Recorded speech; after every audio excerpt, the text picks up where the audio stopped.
Welcome to FYIVT, your inside source for news and in-depth analysis on what's really happening in Vermont. We want to start by saying thank you to all our listeners and supporters. Your continued encouragement fuels our mission to dig deeper and bring light to critical issues that shape our communities. We couldn't do this without you. Today, we're diving into our article titled, Food Freedom for the People. Vermont is known for its picturesque landscapes, its commitment to sustainable agriculture, and its vibrant local food culture. As a state that prides itself on independence and community, Vermont has a unique reputation in the world of food production. From maple syrup to artisanal cheeses, the state's products reflect more than just sustenance. They tell the story of a way of life. But for small-scale dairy farmers wanting to share their fresh, homemade goat cheese, Vermont's regulations pose barriers that are difficult to overcome. For a state that champions freedom, it's ironic that its food regulations, designed to protect quality, have inadvertently shifted the focus to large-scale, factory-style production. Small farmers, whose work is central to Vermont's reputation for quality and authenticity, find themselves sidelined by rules created for industrial operations. The result? Consumers are missing out on some of the most unique and flavorful foods Vermont has to offer, especially fresh goat cheese. The issue lies in the scale and cost of compliance. Vermont's dairy regulations require small producers to meet the same standards as large commercial operations. This includes licensing fees, inspections, and costly equipment that most small farmers cannot afford. One example is the federal rule requiring raw milk cheeses to be aged for 60 days to reduce pathogens. This rule might make sense for certain types of cheese, but it doesn't apply to fresh chev, a soft goat cheese meant to be enjoyed within days of production. The regulation essentially forces small farmers to either stop making fresh cheeses or absorb unsustainable costs to comply. As it stands, small farmers can legally give away fresh goat cheese to family, friends, and neighbors all day long. But the moment money exchanges hands, they face a regulatory minefield. Consumers lose out in this system. The creamy texture and tangy flavor of fresh goat cheese are best experienced straight from the farm. Mass-produced cheeses simply cannot replicate the freshness, quality, and care that go into small batch production.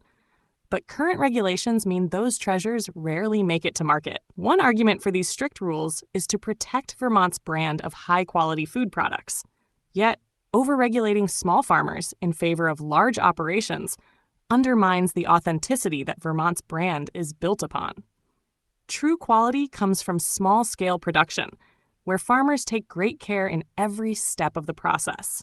In small communities, trust and transparency are natural safeguards, and local consumers are well aware of where their food comes from. Overregulation in these cases doesn't protect quality, it stifles it. A more balanced approach could solve this problem. Instead of imposing industrial-scale regulations, Vermont could create a tiered system where small producers demonstrate basic food safety knowledge and carry liability insurance. This would protect consumers while enabling small-scale farmers to thrive. After all, the state requires proof of liability for drivers.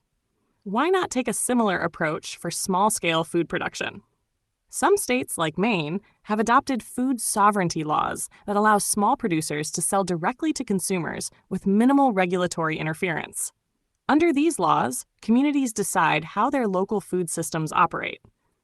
Maine's law empowers municipalities to regulate direct producer-to-consumer exchanges, supporting small farmers while giving consumers more choice. Vermont could implement a similar system, tailored to its unique culture and agricultural landscape.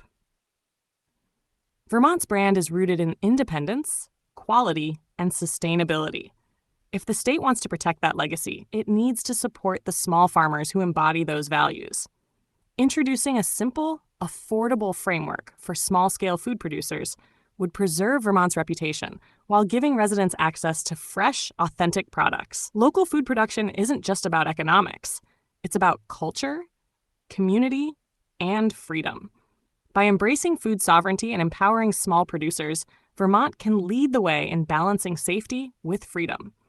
The state can preserve its legacy of independence and quality while ensuring that its residents and visitors can enjoy the rich, unique flavors of local food. It's time for Vermont to let its small farmers thrive and give consumers the freedom to choose. Thank you for listening to this episode of FYIVT. To read the full article and explore more on what's happening in Vermont and how the state works, visit us at FYIVT.com. We appreciate your support and look forward to continuing to bring you important perspectives on Vermont's most pressing issues. Until next time.